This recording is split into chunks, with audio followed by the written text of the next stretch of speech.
How to change reason on McDonald's app. Hi everybody, welcome back to another video. In this video we're gonna learn how we can change reasons on McDonald's app. So without any delay, let's start with the video. But before beginning, don't forget to hit that like, share and subscribe icon. So let's start.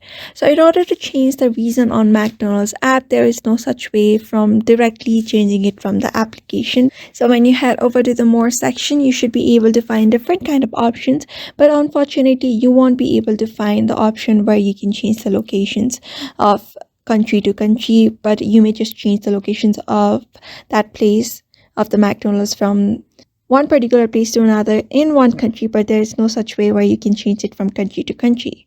But what you can do instead is McDonald's has different app for different country.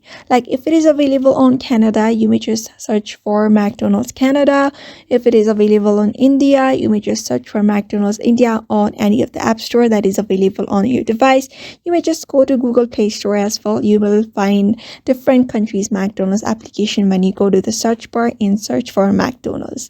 Like you may just go to one of this place where you can download McDonald's or any app. So I'm just gonna go so you will just go and search for McDonald's Canada, and you can see this McDonald's Canada application. You may just simply hit that download, and if you are on Canada, just go on with the login process of going into the McDonald's Canada application. After that, just go on with the login process and order your orders through the McDonald's application into your device. So therefore, just follow that method and you should be able to change your country or location on your McDonald's application. So I hope this video was helpful to you, and thank you for watching this video.